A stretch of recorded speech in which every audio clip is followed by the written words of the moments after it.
The Philadelphia Orchestra has been visited China for 12 times since the historic trip in 1973. That was slightly before you took the position as the CEO and president of the Philadelphia Orchestra since 2018. How much do you know about that historic trip in 1973? Well, the visit of the Philadelphia Orchestra in 1973 as the first American orchestra to visit China is part of the Philadelphia Orchestra's DNA. So, of course, I didn't experience it. I was 3 years old. And in fact, it's before most of the musicians of the orchestra's experience as well. We have 2 members of the orchestra still playing today who were with us in China in 1973. But this is part of the orchestra's history. It's part of America's cultural history. It's part of China's cultural history. So what you're describing is actually something that has a multi-generational impact. What's your expectations for this tour? We just want to continue to make connections through music with all the people that are in our audiences, the people the musicians collaborate with as teachers in master classes, in ensembles of Chinese musicians and American musicians. Our expectation, sort of philosophical level, is to make the world a better place. We want to more concretely celebrate 50 years of music making in China by the Philadelphia Orchestra and set the stage for the next 50 years. After Beijing, you guys are also going to meet with the Chinese public in Tianjin, Suzhou, and Shanghai. That's right. So why do you think it's important to do such interactions with the Chinese public and your members of your orchestra and vice versa? On a previous visit, we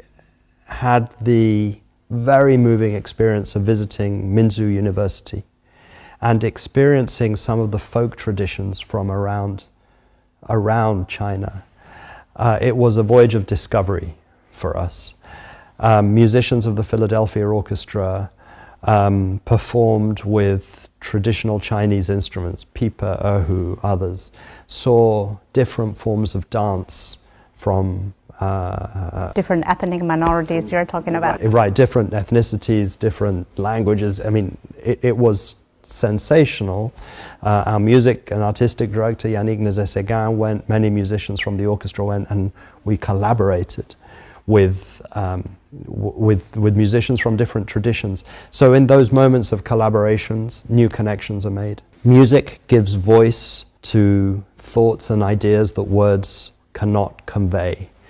In the same way, we have a responsibility to explore more than just Beijing and Shanghai, fantastic and extraordinary as those cities are. How do you view the significance of cultural exchanges, especially under the current context of China-US relations?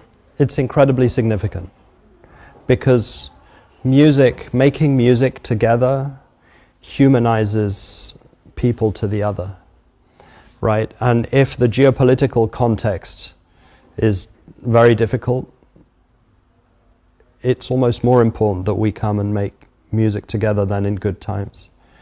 People ask me, how can you possibly go to China in these situations? And we have various answers to the question. One is, you think it would be better if we didn't go, right? Another one is this idea that it's so important. Music making is about shared experience, joint purpose. We come here with only a musical agenda. There's no political agenda here.